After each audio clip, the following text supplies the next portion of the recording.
சபரிமலை வந்து மொத்தமாக கணக்கு எடுத்தீங்கன்னா 5 மலை வரும். சபரி பீடத்துக்கிட்ட நிக்கிறோம். கடுமையான பாதை இது. எப்பவுமே வருஷம் என்னன்னு பாத்தீங்கன்னா படி இருக்காது. ஐயப்பன் குழந்தையா இருக்கும்போது இங்கதான் இப்படிதான் எடுத்தாங்களாமா. கன்னிசாமி இதோட நெய்யும் கெட்டியாதான் இருக்கு, என்னோடதும் கெட்டியாதான் இருக்கு. கன்னிசாமியா இருந்தா இங்க வந்து தேங்காய் உருட்டணும். பின்னாடி இருக்கு பாருங்க அந்த 18 படி. இதுதான் ரொம்ப ஒரு முக்கியமான ஒரு நிகழ்வு. நம்ம பல நாள் விரதம் இருந்து அந்த 18 படி ஏறுறதுக்காக தான் இவ்வளோ கஷ்டப்பட்டு நம்ம மேலே ஏறி வர்றது. சரணமையப்பா. இப்ப நம்ம எங்க இருக்கோம் அப்படின்னு கேட்டீங்கன்னா சபரிமலையில பம்பா நதியில இருக்கோம். இது வந்து ரொம்ப புனிதமான நீர்னு சொல்லுவாங்க. பாலாஜி, கங்கை நதிக்கு நிகரான ஒரு புனித நதி நம்ம பம்பை நதி. கேரளத்துல நம்ம ஐயப்பா சன்னிதானத்துல உங்களுக்கு தரிசனத்துக்கு வந்திருக்கிறோம். ஆமா, சிறப்பா நம்ம சாமி கும்பிட்டு தரிசனத்தை பார்ப்போம். எப்பவுமே சபரிமலை கோஷம் போடும்போது பம்பா நதி வாசனை அப்படின்னுவாங்க. இங்கதான் முதல்ல ஐயப்பனை வந்து கண்டெடுத்த இடம் அப்படின்னுவாங்க. இந்த நதியோரத்துல தான் ஐயப்பனை கண்டெடுத்திருக்காங்க. இங்க இருந்து நம்மளோட பயணம் ஸ்டார்ட் ஆகுது. பார்ட் 1 சீரிஸ் நீங்க பாத்துருந்தீங்க அப்படின்னா எங்களோட பயணத்தை பத்தி கண்டினியூவா இருக்கும். ஐயப்பன் கோயில் சபரிமலை பயணம் ஸ்டார்ட் ஆகுது. நாங்க ஒன்னு ஒன்னா டீட்டெயிலா சொல்ல போறோம். தொடர்ந்து பாருங்க. முதல்ல நம்ம இந்த பம்பை நதியில நீராடி ஐயப்பனை தரிசனிச்ச அதுக்கப்புறமா நம்ம இருமுடி எடுத்து நம்ம டீமோட பயணிக்க போறோம். முதல்ல நம்ம குளிச்சிடலாம்.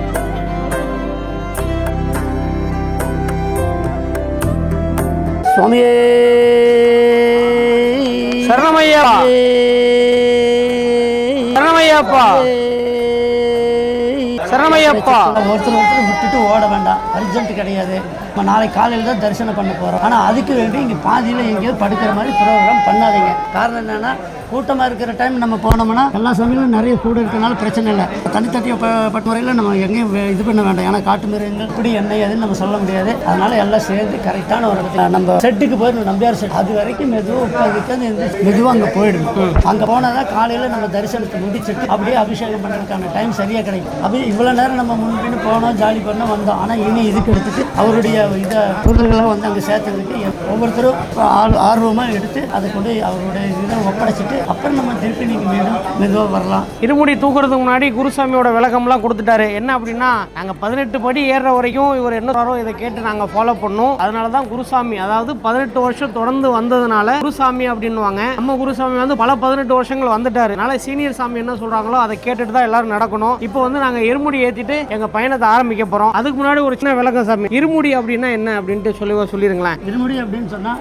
ஐயப்பா வந்துட்டு இங்கே பம்பையில் கண்டெடுத்து அவர் வந்துட்டு நம்மளோட சேர்ந்து 12 வருஷம், அவருக்கு வயசு 12 ஆகுறது வரைக்கும் இங்கே அந்த ராஜா, அந்த நாட்டு ராஜா வந்துட்டு அவர் இதாகிட்டு 2வது அவர் இந்த மாதிரி காட்டுக்குள்ளே தான் நான் போவேன், அங்கே போய் தான் தவம் இருப்பேன் அப்படிங்கிறதுனால அவங்க அப்பாவை வளர்த்த அப்பா வந்து நம்ம மகன் அங்கே போகிறாரு, அவருக்கு வழியில் போகிறதுக்கான சாப்பாட்டு எல்லா வசதிகளும் இருக்கணும் அப்படிங்கிறதுனால தான் எல்லாம் அதில் செஞ்சு கொடுத்துட்டு அவர் இருமுடியாக கட்டி பின்கட்டில் வந்துட்டு அவருக்கு சாப்பிட்றதுக்கும் முன்கட்டு அந்த தவம் செய்கிற இடத்துல அனுப்புறது காரியத்தை தொடங்கினது தான்.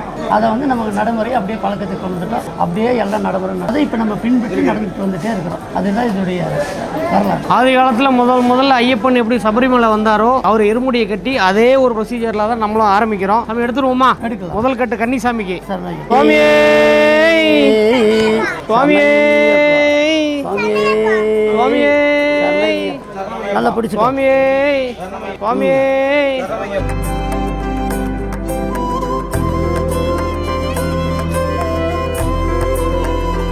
இருமுடி எடுத்தாச்சு. நீ அப்படியே ஒவ்வொருத்தரா கிளம்ப ஆரம்பிச்சிருவோம். சரணமையப்பா, சரணமையப்பா. இவர் வந்து முதல் வருஷம் வராரு. கன்னிச்சாமி எங்க கூட மொத்தமா ஒரு 3 கன்னிச்சாமி இருக்காங்க. இந்த பக்கம் இருக்காங்க பாத்தீங்களா, இவரும் கன்னிச்சாமி தான், இவரும் கன்னிச்சாமி தான். நாங்க அப்படியே எங்களோட பயணத்தை ஆரம்பிக்கிறோம். இன்னும் போற வழியில நிறைய சுவாரஸ்யமான விஷயங்கள்லாம் நிறைய இருக்கு. ஒண்ணு உங்களோட ஷேர் பண்ணிக்கிறேன். உள்ள போலாம் வாங்க. சுவாமியே. சபரிமலை வந்து மொத்தமாக கணக்கு எடுத்தீங்கன்னா 5 மலை வரும். 5 மலையோட அடிவாரத்தில் தான் இருக்கும். முதல் மலை இப்போ நம்ம ஏற போகிறோம். போயிடுவோம். வா சுவாமியே.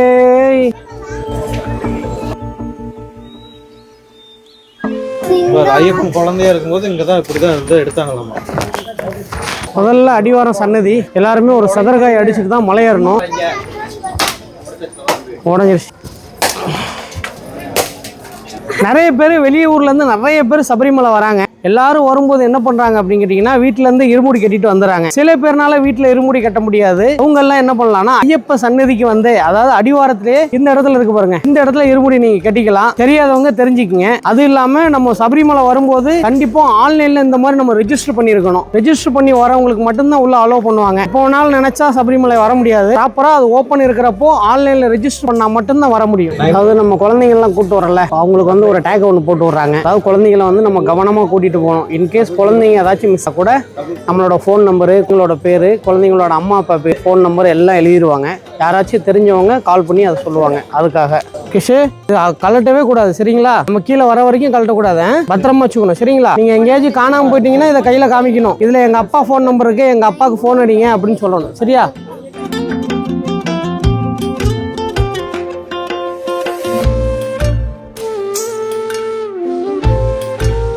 இப்போ கரெக்டா எங்க இருக்கோம் அப்படின்னா சபரி பீடத்துக்கிட்ட நிக்கிறோம். கடுமையான பாதை இது. எப்பவுமே வருஷம் என்னன்னு பாத்தீங்கன்னா படி இருக்காது. இந்த வருஷம் படி போட்டிருக்காங்க. இந்த சபரி பீடத்துல எல்லா கன்னிசாமியும் இந்த சரங்குத்தி, நம்ம எரிமேலியில நம்ம கன்னிசாமிக்கு பேட்டை துண்டுறதுக்கு வாங்கணும் இல்லையா, அந்த சரங்குத்தி வந்து இங்க போடணும். நாங்க எல்லா கன்னிசாமி போறீங்க, குத்துங்க. இங்க பாருங்க, இங்க பார்த்தா தெரியும். வருஷம் வந்து இதை புதுப்பிச்சுக்கிட்டே இருப்பாங்க. அப்ப எவ்வளவு கன்னிசாமி வந்திருப்பாங்கன்னு மட்டும் யோசிச்சு பாருங்க. கன்னிசாமி வராத நாட்களே கிடையாது சபரிமலைக்கு. கண்டிப்பா கன்னிசாமி ஒரு குரூப்ல ஒருத்தராச்சும் இருப்பாங்க. எங்க குரூப்ல 3 கன்னிசாமி இருக்காங்க. அப்படியே நம்ம கிளம்பிடலாம். இல்ல குழந்தைகளை கூட்டிட்டு வர்றதா இருக்கிறதுலே ரொம்ப டஃப்பான விஷயம். இருந்தாலும் நம்ம ஸ்லோகனா இருந்தாலும் குழந்தைங்க வேகமா நடந்துடுறாங்க. இந்த குழந்தை கிடையாது, அதெல்லாம் பாப்பா, இது பீப்பா. இங்க பாருங்க, ஆல் பாடி அப்படியே ரொட்டேஷன். இது என்னது? இது ஒரு இருமுடி, கையில ஒரு இருமுடி, இங்க ஒரு இருமுடி, இந்த பக்கம் என் காலியா இருக்கு. நானே 2 இருமுடி வச்சிருக்கேன் பாருங்க. எப்பவுமே வந்து தலையில தான் இருமுடி பை வச்சு எடுத்துட்டு வருவேன். இந்த வருஷம் ரொம்ப முடியல. இருந்தாலும் எதா இருந்தாலும் ஐயப்ப ஏத்துப்பாருன்னு தோல்லியே வச்சுட்டேன். உண்மைதான். சப்ஸ்கிரைப் நிறைய பண்ணி விடுங்க. ஐயோ பெரியவர் நிக்கிறாரு, நான் யூத்னு சொல்றா. தாடியெல்லாம் நிறைஞ்சிருச்சு. உண்மையிலேயே என்ன வயசாயிருச்சுங்க. போலாமா? வாங்க.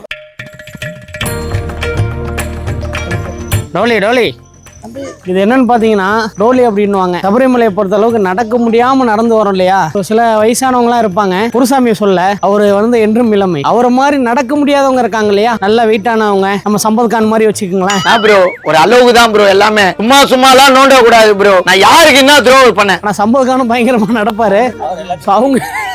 அவங்க எல்லாரும் இந்த டோலியில வருவாங்க. இருமுடி கட்டி 18 படி ஏறி வந்து ஐயப்ப தரிசனம் நல்லபடியா முடிச்சுட்டு இப்ப நம்ம எங்க இருக்கோம் அப்படின்னு கேட்டீங்கன்னா நெய் தேங்காய் உடைக்கிற இடத்துல இருக்கோம். அதாவது அந்த இருமுடியில நெய் தேங்காய் நம்ம வச்சு எடுத்துட்டு வந்திருப்போம். அந்த நெய் தேங்காயை உடைச்சு, எங்க டீம்ல எத்தனை பேர்லாம் இருக்காங்களோ எல்லாரோட நெய் தேங்காயை உடைச்சு அதை ஒன்னா போட்டு அந்த நெய்யை எடுத்துட்டு போயிட்டு ஐயப்பன் கோயிலுக்குள்ளேயே மறுபடியும் தரிசனத்துக்கு கொடுப்போம். அதாவது நெய் அபிஷேகம் பண்ணுவாங்க. அந்த நெய்யை வந்து நம்ம மறுபடியும் எடுத்துட்டு வந்துட்டு எவ்வளவு நெய் இருக்கோ அதை வந்து ஈக்குவலா எல்லாரும் ஷேர் பண்ணி வீட்டுக்கு எடுத்துட்டு போவாங்க. வீட்டுக்கு எடுத்துட்டு போயிட்டு அக்கம் பக்கம் தெரிஞ்சவங்களுக்கு கொடுக்கறது, பொங்கல் வச்சு அவங்க வீட்டுல உள்ள பிரசாதமா கொடுக்கறது, இது வந்து வழக்கமா பண்ணுவாங்க. இப்போ வந்து நாங்க நெய் தேங்காய் உடைக்க போறோம். தரிசனம் எப்படி இருந்துச்சு? ரொம்ப சிறப்பா இருந்தது. கொஞ்சம் கூட்டம் தான், ஆனா குழந்தைங்க இருந்ததுனால பொறுமையா சாமி கும்பிட்டு வந்துட்டோம். ஆமா, ரொம்ப நன்றி. இருமுடி எல்லாத்தையும் ஒரே இடத்துல வச்சு அதுக்கப்புறமா நாங்க நெய் தேங்காய் உடைச்சு அது வரைக்கும் இங்க இருக்கு பாருங்க கற்பூரம். இந்த கற்பூரம் வந்து எரிஞ்சுக்கிட்டே இருக்கணும். இவரோட வேலையே கற்பூரம் அணையாம பாத்துக்கிறது தான். அதானே உங்க வேலை? Right, okay.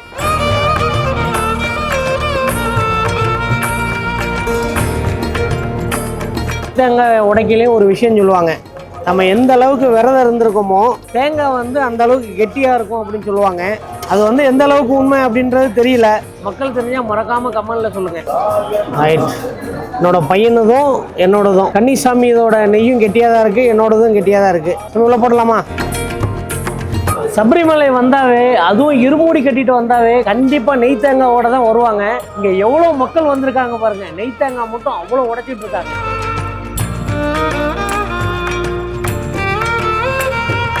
பாத்தீங்கன்னா மாளிகைபுரத்து அம்மன், அதாவது மஞ்சம்மா தான் சொல்லுவாங்க, அந்த சன்னதியில தான் இருக்கும். ஐயப்பன் சன்னதிக்கு பக்கத்திலே இருக்கும். இங்க என்னன்னு கேட்டீங்கன்னா கன்னிசாமியா இருந்தா இங்க வந்து தேங்காய் உருட்டணும். அதாவது அந்த கோயிலை சுத்தி தேங்காய் உருட்டணும். அந்த சம்பிரதாயத்தை தான் நம்ம இப்ப பண்ண போறோம். கன்னிசாமிகள் எல்லாரும் இப்ப தேங்காய் உருட்ட போறாங்க. சப்ஸ்கிரைபர் திருநெல்வேலில இருந்து வராங்க. உங்க பேரு? தரிசனம் எல்லாம் முடிஞ்சா? மாலையை போடல? மாலை போடாம சும்மா சாமி கும்பிடுவோம். அப்படியா? ஓகே. பாப்பா போயிட்டு வாங்க. நன்றி. கிருஷ்ண, தேங்காய் உருட்டிடலாமா? உங்களுக்கு பிடிக்குமா தேங்காய் உருட்டி விளையாடுறது? பிடிக்குமா? ஓகே. தேங்காய் உருட்டிடலாமா? உருட்டிடலாம். தேங்காய் உருட்டிடலாமா? நீங்க எல்லாருமே ஹாப்பியா இருக்காங்க. கன்னிசாமி தெய்வமே, தேங்காய் விட்டுங்க, தேங்காய் விட்டுங்க, தேங்காய் விட்டுங்க. அப்படியே பொறுமையா உருட்டிட்டே போங்க. உருட்டு உருட்டு. எல்லாம் உருட்டுங்க உருட்டுங்க உருட்டுங்க உருட்டுங்க.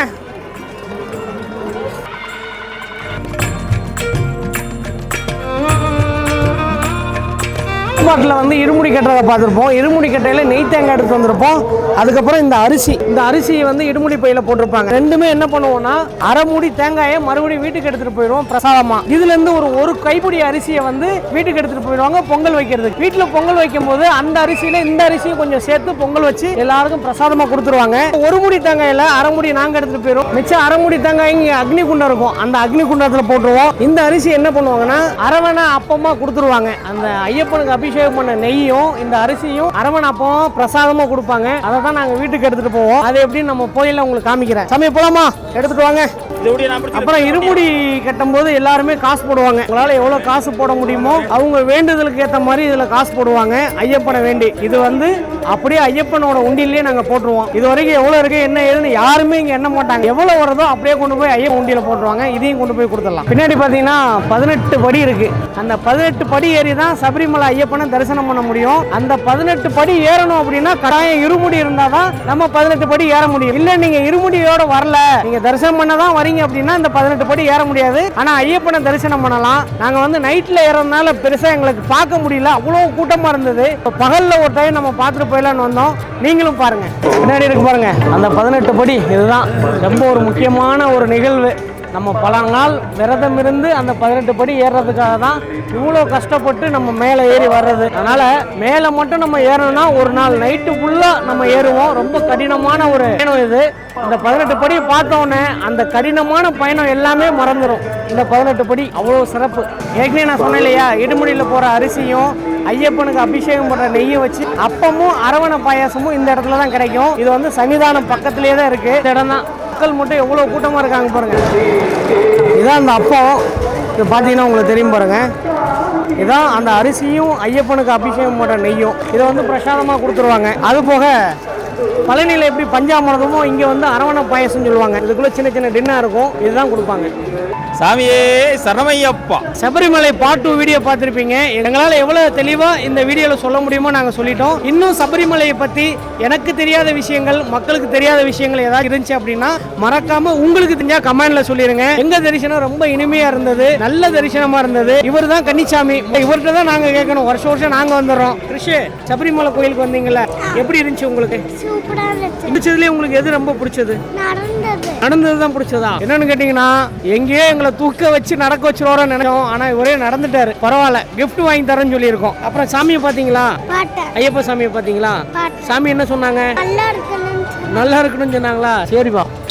அதுக்கடுத்தது மணிகண்ட சுவாமி. அதாவது ஒரு பேரே வந்து மணிகண்டன் தான். சாமி சொல்லுங்க, தரிசனம் எப்படி இருந்துச்சு? மக்களுக்கு எல்லாம் என்ன சொல்றீங்க? தரிசனம் இந்த ஆடி 1ஆம் தேதி எல்லாருக்கும் ரொம்ப நல்லது, எல்லாருக்கும் நல்லது நடக்கட்டும். தரிசனம் அதே மாதிரி நல்ல சிறப்பாக கிடைச்சது. வருஷம் வருஷம் வந்தாலும் நமக்கு வந்துட்டு அந்த தரிசனம் வந்து நல்லபடியா அமைஞ்சிருக்கு. ஒரு டவுட் இருக்கும் மக்களுக்கு, எப்பவுமே ஐயப்ப சீசன் வந்து நிறைய இருக்குமே, நீங்க என்ன ஆடி மாசம் வரீங்க அப்படின்னு நினைப்பாங்க. எதனால ஆடிக்கு வரும்? ஆடி மாசங்கிறது எல்லாருமே முன்னோர்களுக்கு உகந்த அந்த மாதம். நம்ம வந்து கும்பிடுவோம். அதே மாதிரி மாசமும் இங்க வந்து நடை திறக்கிறது எல்லாத்துக்கும் இப்ப தெரியும். அப்ப எல்லா மாசமும் இப்ப அந்த 5 நாள் தொடக்கத்தில் எல்லாரும் வந்து கும்பிடுறாங்க, வழிபடுறாங்க. இந்த கூட்ட நெரிசல் இல்லாம நிம்மதியா கும்பிட்டு போறக்கும் இது ஒரு வழிவகையா இருக்கு. குறிப்பா குழந்தைங்களை எல்லாம் கூட்டிட்டு வரணும் அப்படின்னா இந்த மாதிரி, அதாவது சீசன் இல்லாம இந்த இடைக்காலத்துல வந்து ஓபன் பண்ணுவாங்க சன்னதி. அந்த டைம் நீங்க வந்தீங்கன்னா நெரிசல் இல்லாம நீங்க ஐயப்பன் தரிசனத்தையும் முடிக்கலாம், உங்க குழந்தைங்களையும் கூட்டிட்டு வரலாம். நிம்மதியான ஒரு தரிசனமா இருக்கும் இது. அடுத்ததா நம்ம டீம்லயே மௌனசாமின்னு ஒருத்தர் இருக்காரு. இவர் தான் வாங்க. இடுமுடி கட்டினதுல இருந்து சபரிமலை வந்து ரீச் ஆகிற வரைக்கும் பார்த்துட்டேன். யாருக்கிட்டையும் எதுவும் பேச மாட்டேங்கிறாப்ல. பேச்சு பேசுறாரான்னு பார்ப்போம். உங்க பேரை சொல்லிருக்க. சாமி சாரலாம். என் பேர் பாண்டியசாமி. ஏன் மாலைப்பா யார்ட்டையும் பேசக்கூடாதுன்னு? அப்பெல்லாம் இல்லாது. ஐயப்பனுக்கு வந்து நிறைய பேர் இருக்கு. அதுல வந்து இதுல ஒரு பேரு சாந்த சுரூபான்ட்டு. அது மாதிரி சாந்தமா இருக்கும். மாலை போட்டாச்சுன்னா அமைதியா இருக்கணும். ஐயப்பனை மட்டும் தான் நினைக்கணும். மற்ற எந்த விஷயங்களும் அனாவசிய விஷயங்களை வந்து பேசக்கூடாது. தேவையில்லாத விஷயங்களை பேசக்கூடாது. ஐயப்பனுக்கு மாலை போட்டாச்சுன்னா அதுல இருந்து மாலை கழட்டுற வரைக்கும் ஐயப்பனை மட்டும் தான் மனசு நினைச்சிட்டு இருக்கோம். அமைதியா இருக்கீங்க. அப்ப நானும் வந்து ஐயப்பனை நினைக்காம போறேன்னா, அப்ப நான்லாம் பேசுறேன், எல்லாரோட ஜாலியா இருக்கேன். அவங்க விருப்பம் பொறுத்தது. அப்படியா? ஒரே பஞ்சில் வேலையை முடிச்சிட்டாரு, அவங்க விருப்பம். ரைட்டு. இப்போ மாலை போட்டீங்க அமைதியா இருக்கீங்க, மாலை போடலன்னா மாலை போடலாம் எல்லார்ட்டையும் வந்து பேசிட்டு இருப்போம். எப்பயுமே அமைதியாக தான் இருப்பா அப்படி, எப்பவுமே அமைதியாக இருப்பா அப்படி. மாலை ஓடுறதுக்கு அப்புறம் கொஞ்சம் விரதமா இருக்கணும், ஸ்ட்ரிக்டா இருக்கணுங்கிற மாதிரி அவர் நினைச்சுக்குவாரு. Right, okay. சபரிமலை தரிசனம் நல்லபடியா முடிஞ்சது. ஐயப்பன் கோயிலுக்கு வராமையே ஐயப்பன் கோயிலை நீங்க முழுசா பார்த்திருப்பீங்கன்னு நாங்க நம்புறோம். உங்களை மாதிரியே இந்த வீடியோ எல்லாரும் பார்க்கணும் அப்படின்னா மறக்காம இந்த வீடியோ ஷேர் பண்ணிருங்க. இதே மாதிரி அடுத்தடுத்த வீடியோ வேணும்னா மறக்காம நம்ம சேனலை ஃபாலோ பண்ணிக்கங்க. இதோட இந்த வீடியோ முடிச்சுக்கிறோம். பாய். சாமியே சரணமையப்பா.